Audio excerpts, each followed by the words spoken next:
क्या आप सच में भगवान? ये कोई पूछने का प्रश्न है? वेदों में सभी बातें हैं। न तस्य प्रतिमा अस्ति, बात है उसके लिए कोई प्रतिमा नहीं।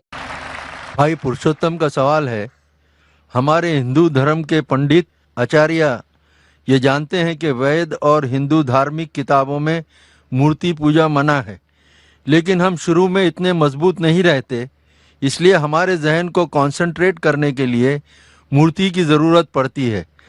जब जहन मैच्योर हो जाए तब मूर्ति की ज़रूरत नहीं। भाई ने सवाल पूछा था कि हम जानते हैं हिंदू धार्मिक किताबों में लिखा है कि मूर्ति पूजा हराम है, मना है, लेकिन क्योंकि कंसंट्रेशन के लिए पहले पहले हम मूर्ति का सहारा लेते हैं, बाद में जब हम मैच्योर हो जाते तो ज़रूरत नहीं। अगर मान लो जो आप कह रहे सही है कि पहले पहले इनिशियल स्टेज में आपको ज़रूरत है मूर्ति की इबादत करने के लिए, बाद में जब मैच्योर हो जाएंगे तो ज़रूरत नहीं, तो मैं ये कहना चाहता हूँ कि हम मुसलमान ऑलरेडी मैच्योर हो चुके हैं, हमको मूर्ति की ज़रूरत नहीं इबादत करने के लिए। और एक वक्त, एक समय एक पंडित मुझसे बहस कर रहे थे और कह रहे थे यही चीज़ कि मैं जानता हूँ कि मूर्ति पूजा हराम है, गलत है, लेकिन कंसंट्रेट करने के लिए ज़रूरत पड़ती। मिसाल दी उनने कि जब एक छोटा बच्चा पूछता है ये थंडर क्यों है, बादल क्यों गड़गड़ाते हैं, ये जब थंडर सुनते ना, या आसमान से आवाज़ जो आती है गड़गड़ाहट की, क्या है ये? तो पंडित कहने लगा हम कहते हैं बच्चे से, क्योंकि वो नहीं समझ पाता है, कि आए माँ चक्की पीसती है। आसमान में आई माँ, नानी चक्की पीस रही है, क्योंकि बच्चा है, क्या समझेगा? तो मैंने उससे कहा कि आप तो ये जवाब दे सकते हैं, लेकिन मैं ये जवाब नहीं दे सकता हूँ, क्योंकि मैं अगर मेरे बेटे से कहूँगा कि ये ठंडर जो है थंडर है इसीलिए क्योंकि आई माँ चक्की पीसती है, और जब वो स्कूल में जाएगा और चंद साल बाद ये सीखेगा कि thundering is due to sudden expansion of the rapidly heated air, उसके वजह से ये थंडर है, तो वो सोचने लगेगा कि टीचर गलत बोल रही है।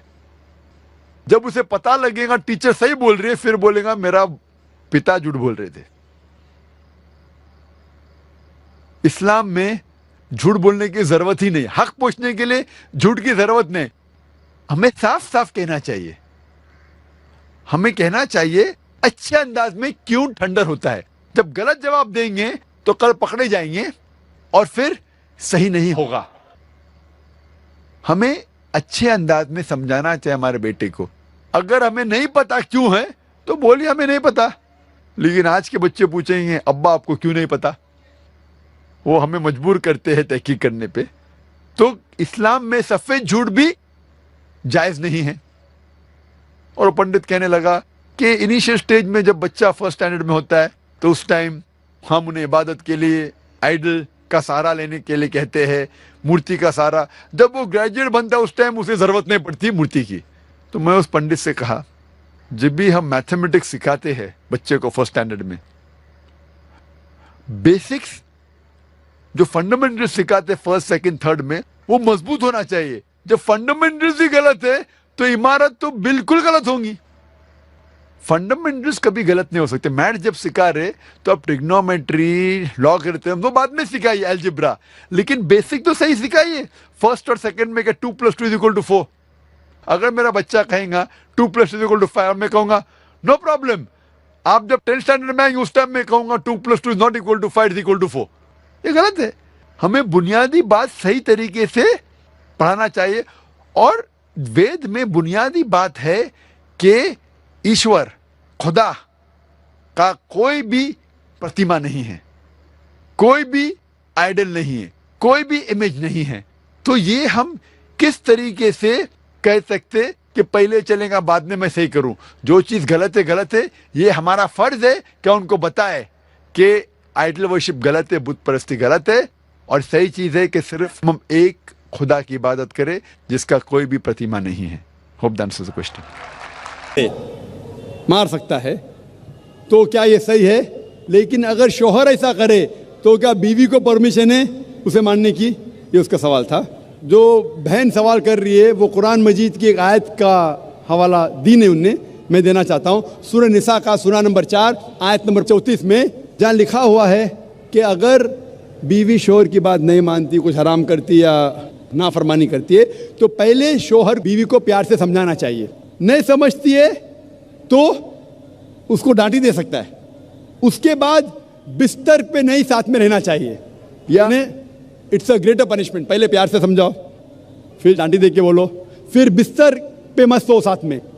उसके बाद अरबी लफ्ज़ दरबा, आप उसको लाइटली मार सकते हैं। और हदीस में आता है कि अल्लाह के रसूल फरमाते हैं ये लाइट मारना की मिसाल है कि मिसवाक से मांगना। मिसवाक मतलब नॉट टूथब्रश, टूथब्रश से आप पीट भी सकते, होता है ना हैंकरचीफ या रुमाल से मारना। It is a symbolic beating. और अल्लाह के रसूल फरमाते जब आप बीवी को मारे तो कभी चेहरे पे मत मारो, ऐसा मत मारो कि निशान रह जाए। उसका मतलब ये मारना सिर्फ एक चेतावनी है, कह रहा है आप लिमिट के बाहर जा रही है। तो ये मारना is more of a symbolic beating, it is not a physical pain. वो शौहर जब बीवी को मारता है उसको दर्द पहुंचाने के लिए नहीं मार रहा है, क्योंकि अल्लाह के रसूल ने कहा कि चेहरे पे मत मारो, निशान नहीं आना चाहिए। उसका मतलब आस्ते से मारो। क्यों? मतलब ये आप अपनी हद पार कर चुकी है, ये अल्टीमेट वार्निंग है। लेकिन उसी तरीके से अगर शौहर बीवी को अपना हक नहीं दे रहा है, उस वक्त ये सेम नहीं हो सकता। क्यों? अगर बीवी शौहर को मारेंगी तो शौहर थोड़ी बीवी को छोड़ेगा। ये कुरान की आयत है उसके पहले ही, सूरह निसा सूरा नंबर 4 आयत नंबर 34 में, कि मर्द के पास ज़्यादा ताकत है, लेकिन उसको इख्तियार है कि अगर शौहर उसको हुकूक नहीं दे रहा है, वो शौहर से प्यार से बात करे, आप क्यों मुझे हुकूक नहीं दे रहे। अगर नहीं मानता है तो आर्बिट्रर लेके आओ, शौहर के तरफ से एक बड़े को बुलाओ, बीवी की तरफ से बुलाओ, बैठ के बात करो। फिर भी नहीं होता है, हुकूक नहीं दे रहा है, तो वो जाके काजी के पास निकाह फस्ख कर सकती है। निकाह फस्ख मतलब अगर शौहर उसके हुकूक नहीं दे रहा है, मिसाल के तौर पे रोज़ मारता है, रोज़ गाली देता है, हक नहीं दे रहा है, तो वो काजी के पास जाके निकाह फस्ख कर सकती है, मतलब नलिफिकेशन of the marriage. Hope this answer the question sister. आपका कोई दूसरा सवाल है तो आप पूछ सकते हैं, आप या दूसरी कोई गैर मुस्लिम खातून।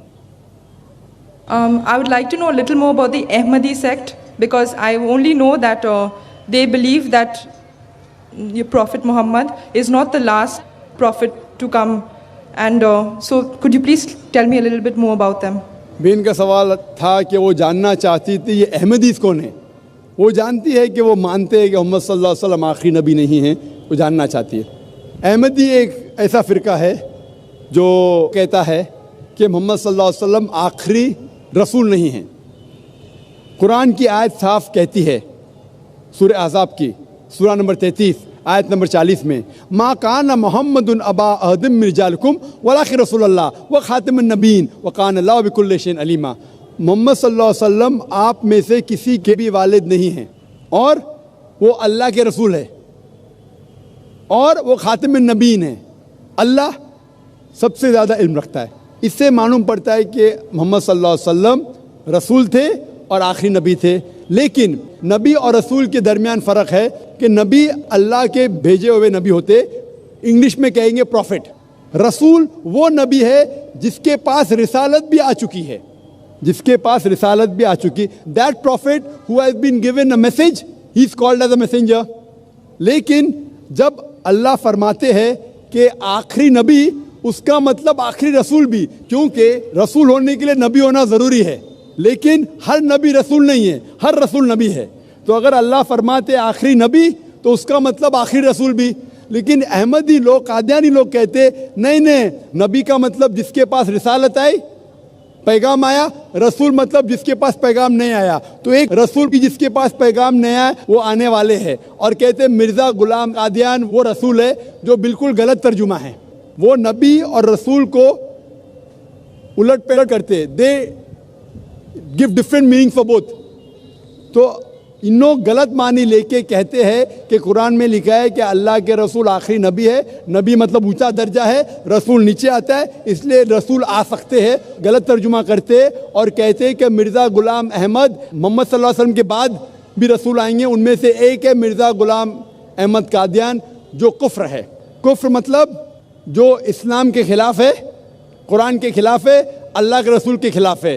That the reason I say that deviated, वो सही मुसलमान नहीं है। जो भी कोई कहता है कि अल्लाह के रसूल मोहम्मद सल्लल्लाहु अलैहि वसल्लम आखिरी नबी आखिरी रसूल नहीं है, दे आर डूइंग कुफ्र, वो मुस्लिम हो नहीं सकते। Hope that answers the question. Thank you.